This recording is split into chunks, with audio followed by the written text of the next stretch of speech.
Perkenalkan, nama saya Ferry Pramudia Fadli, MPD. Saya dosen tetap estetik Padang Lawas. Pada kesempatan ini saya menyampaikan mata kuliah yang saya ampu adalah mata kuliah Matematika Ekonomi. Mata kuliah ini ditujukan kepada mahasiswa Prodi Pendidikan Matematika Estetik Padang Lawas dengan semester 3 dan bobot SKS-nya adalah 2 SKS yang diselenggarakan dengan 16 kali pertemuan dengan rincian 14 kali pertemuan tatap muka dengan materi dan 2 kali pertemuan ujian tengah semester dan ujian semester. Warahmatullahi wabarakatuh.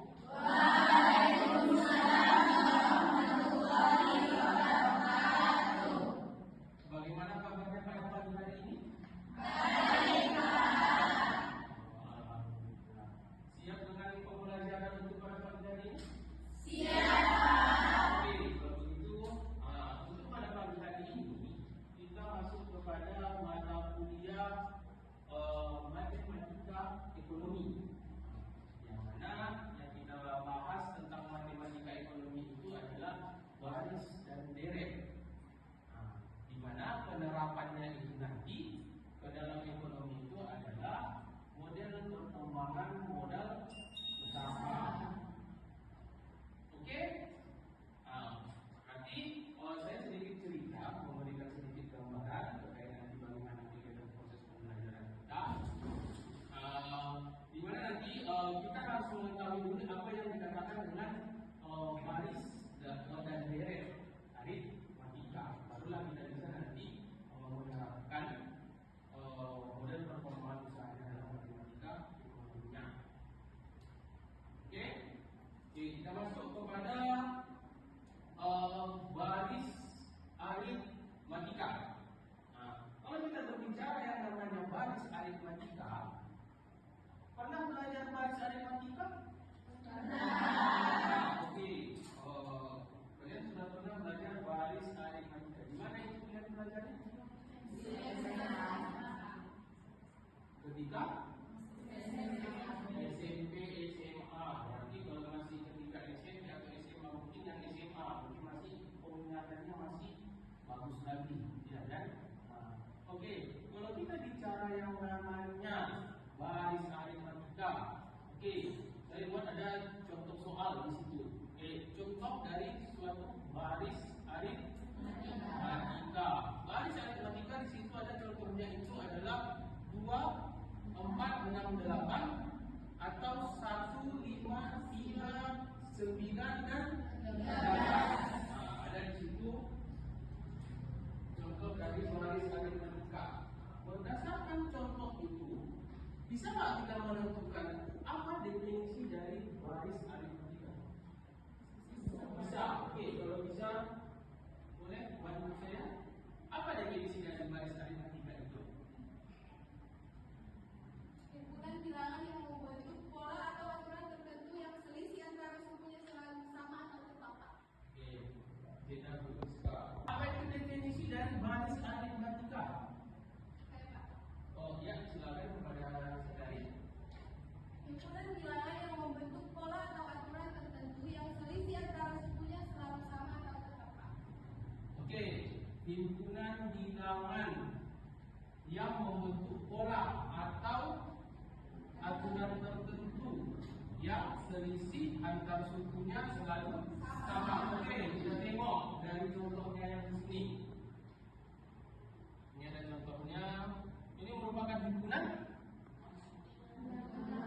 Merupakan himpunan. Oke, ini merupakan himpunan apa? Benar.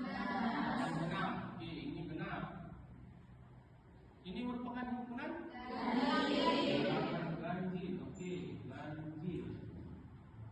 Berarti berdasarkan definisi itu kita bisa menentukan bahwa dia merupakan himpunan. Ini himpunan bilangan, bilangannya yang membentuk pola atau aturan tertentu. Polanya, bagaimana polanya? 2, 4, 6, 8. Berarti dari pola ini memiliki selisih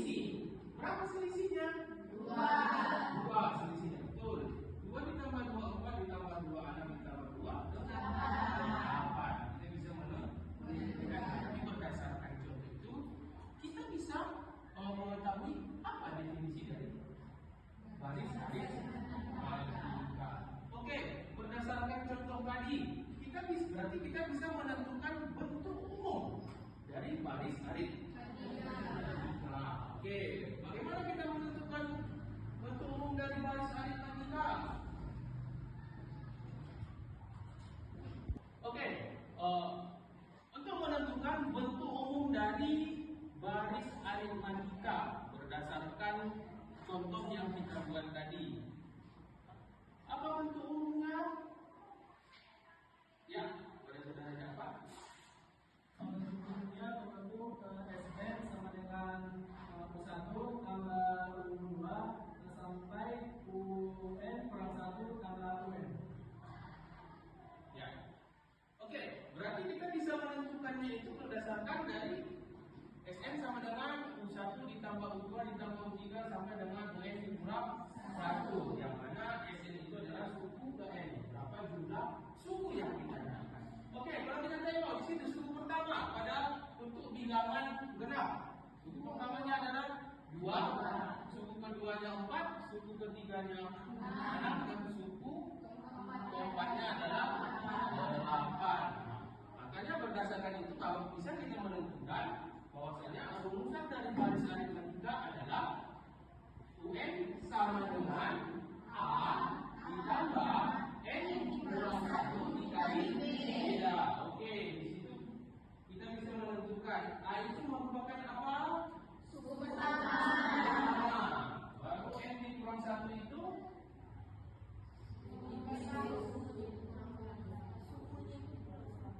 jumlah suku yang ditanyakan dengan dikurang 1 dikali beda. Bedanya itu oke, kembali kepada tadi definisi dari baris aritmatika bahwasanya selisih memiliki selisih yang sama atau tetap antara setiap suku. Ya, sudah lihat. Oke, kita kembali kepada buat ada contoh soal untuk menentukan. Contoh soalnya di situ ada kan sebanyak 7, yaitu data yang pertama adalah 10, 15, 20, 25, 30, 35, 40. Kemudian pertanyaannya, besarnya data 10. Dari data itu berapa datanya? Datanya 7. Oke, 7 berarti suku ke di situ suku ke-7 soalnya yang ditanyakan adalah suku ke-10. Berarti kita menentukan suku ke-10. Oke, sudah. Berdasarkan dari bentuk umumnya ini kita bisa menentukan. Berarti UN-nya, sukunya berarti UN-nya berapa? 10. Baru suku pertamanya berapa? 10. Ditambah 10 dikurangi 10 dikali berapa bedanya? 5.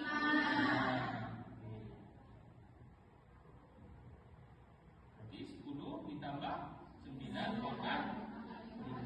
Berarti suku 10 sama dengan 10 ditambah berapa? 9 dipangkat 5.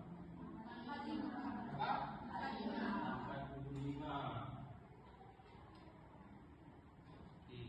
Berarti suku ke-10-nya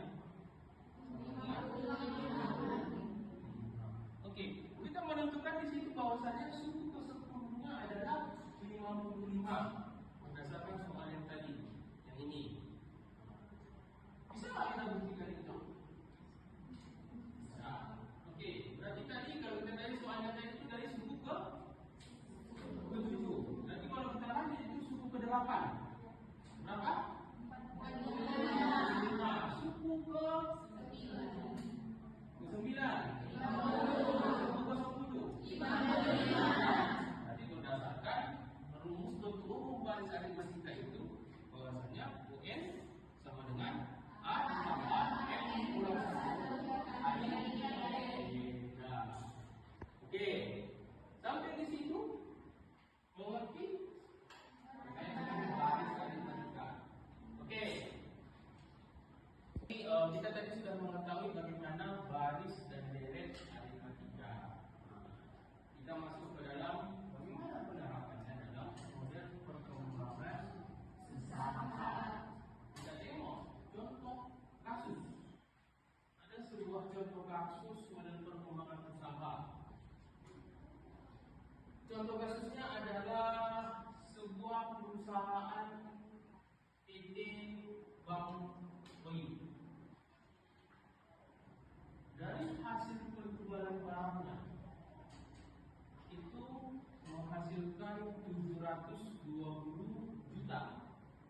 pada tahun kelima dan 980 juta pada tahun ke-7. Apabila perkembangan penerimaan penjualan tersebut berpola seperti baris dan deret, aritmetika, berapa perkembangan penerimaan per tahun? Berarti berapa penerimaannya per tahun? Dan yang tadi itu yang kita tahu itu hanya penerimaannya setelah 5 tahun 720 juta. Tapi kalau setahun itu kita tidak tahu. Itu kenapa 5 tahun? Mungkin akibat dari Bang Dewi tak berlangsung. Karena dia 5 tahun, baru 5 tahun dia baru itu penghasilan. Oke, baru pertanyaan kedua, berapa besar penerimaan pada tahun pertama? Dan pada tahun keberapa penerimaannya sebesar 450 juta. Berarti yang ditanya itu berarti di 460 juta itu di tahun berapa dia bisa memperoleh? Berarti kalau kita tengok tadi dia di tahun kelima sudah memperoleh 720. Dan berarti kalau kita lihat itu berarti 460 itu berarti di bawah tahun ke-5. Oke? Oke, penerapannya dalam model perkembangan usaha, contoh kasusnya seperti yang ada tadi di depan. Berarti untuk menentukan pertanyaan-pertanyaan berapa perkembangan penerimaannya per tahun, lalu penerimaannya pada tahun pertama berapa, lalu penerimaannya pada tahun 460 juta. Kita mau pakai apa kira-kira? Rumus apa kita pakai? Rumus baris aritmetika, yang mana rumusnya itu adalah A ditambah Oke, itu sudah tahu bentuk umumnya UN sama dengan A ditambah FD. Dari contoh kasus ini, ada yang bisa membantu saya? Karena kita sudah menjelaskan tadi bahwasanya untuk penerapan model perkembangan usaha itu, penerapan dalam ekonomi itu kita menggunakan bentuk umum dari baris aritmetika. Ada?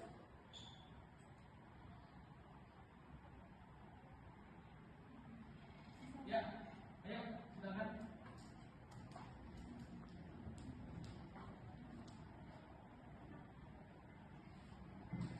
Jadi rumus barisan aritmetika tadi adalah UN sama dengan A tambah N dikurang 1 dikali B. Jadi kita menentukan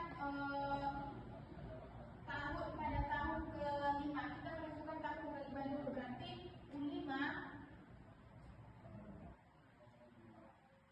A ditambah 5 dikurang 1 dikali B. Berarti A ditambah 4B sama dengan 720 juta. A ditambah 4B sama dengan 720 juta. Yang kedua adalah kita menentukan pada tahun ke-7 yaitu U7. A ditambah 7 dikurang 1 dikali B sama dengan 980 juta. A ditambah 6B sama dengan 980 juta. Jadi kita di sini mengeliminasi antara U5 dengan U7, yaitu A ditambah 4B sama dengan 720 juta sama A ditambah 6B sama dengan 980 juta. Kita kurangkan. A dikurang A sama dengan habis. 4B dikurang 6B sama dengan min 2B sama dengan 720 juta dikurang 980 juta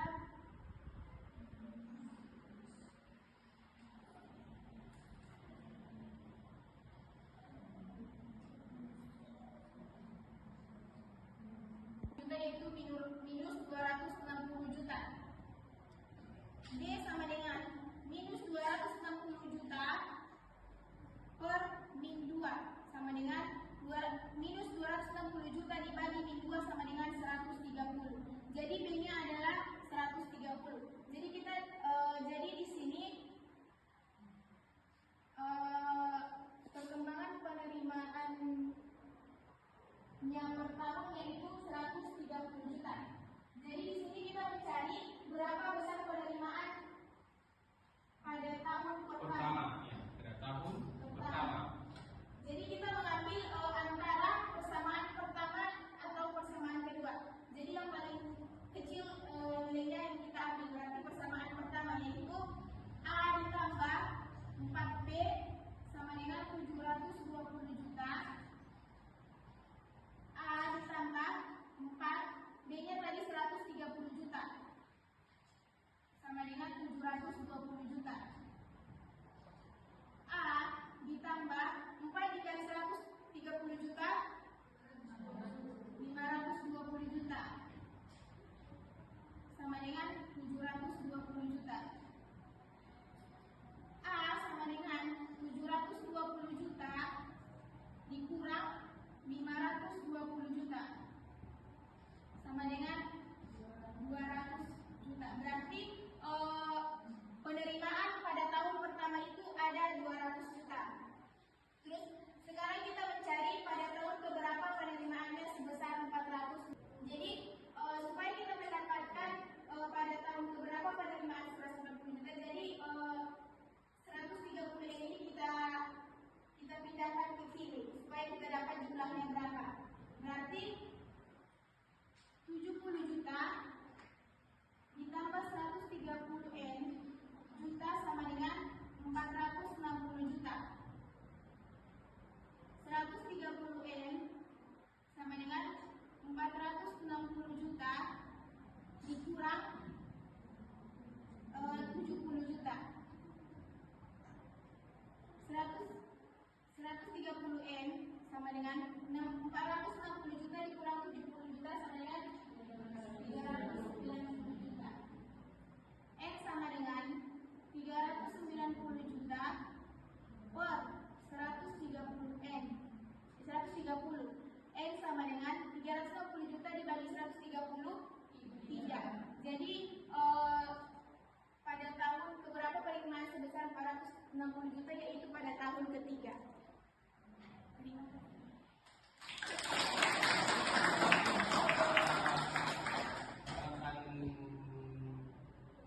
Mahasiswa. Oke, berdasarkan kasus tadi kita bisa mengetahui bahwasanya penerimaan usaha PT Memberi itu pada tahun pertama itu adalah 200 juta. Dengan 200 juta, makanya kalau kita tengok tahun pertama 200 juta berarti tahun kedua itu 400 juta. Itu untuk suku pertamanya. Dengan beda setiap tahunnya itu ada 130 juta. Berarti tahun pertama 200 juta, berarti tahun kedua itu adalah 330 juta. Karena dia memiliki bedanya itu adalah 130. Berarti itu sebetulnya dia harus berbedanya 130 juta. Dengan ketentuan tadi bedanya itu adalah memiliki beda yang tetap atau sama atau selisih yang sama. Dia adalah suku pertama dengan suku kedua. Lalu di tahun keberapa 450 juta, 460 juta kita peroleh di tahun ketiga. Oke, kita tengok di tahun ketiga. Di tahun kedua tadi dia 330 juta. Di tahun keempat 460. Pas dia 460 pas. Karena kenapa tadi di tahun kedua dia 330, berarti di tahun keempat di tahun kedua 330, di tahun ketiganya itu dia 460 karena memiliki beda ditambah bedanya 130 juta.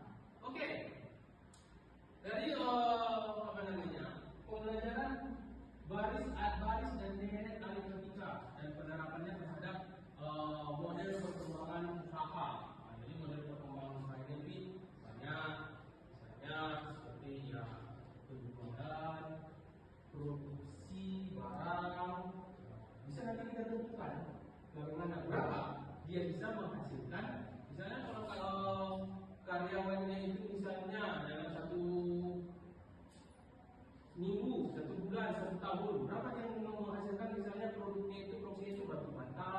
atau produksi makanan cepat saji. Berapa yang bisa dihasilkan selama 1 tahun, selama 1 minggu? Bisa kita hitung berdasarkan tadi menggunakan baris dan deret dari. Oke, sampai di situ ada pertanyaan atau ada yang kurang paham terkait dengan materi pada pagi hari ini, baris, deret, aritmatika dan penerapannya dalam model perkembangan usaha dengan mata kuliah matematika ekonomi. Jadi itulah dia penerapannya. Nanti dia ada penerapan dalam kehidupan sehari-hari. Walaupun dia tidak usaha besar, seperti kalau misalnya rumah ada bikin jualan orang tua, itu bisa kalau tentukan berapa penghasilan. Penghasilan sampo, sabun batang, sunlight, bisa. Kalau ini bisa kita tengok bahwasanya penerapan dalam kehidupan sehari-hari. Tapi dia ini dalam bentuk ekonomi. Ya, dalam hari ini kita belajar tentang ekonomi. Berarti ada matematika dan ada ekonomi. Kasusnya itu ekonomi, penyelesaiannya itu matematika. Saya dari tidak pakai sebelum belajar pendalaman perkembangan model perkembangan saya kita harus tahu dulu apa itu baris dan deret dari matematika.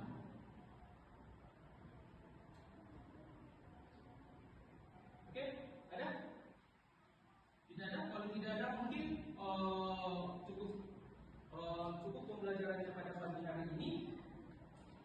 Kesimpulan yang kita peroleh bahwasanya dalam pembelajaran penerapan dalam model perkembangan usaha ini contohnya seperti tadi, sebelum untuk menentukan bagaimana tahunnya, berapa penghasilan produksinya,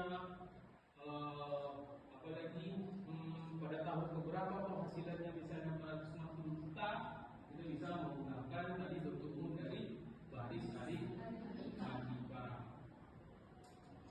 Oke, sampai di sini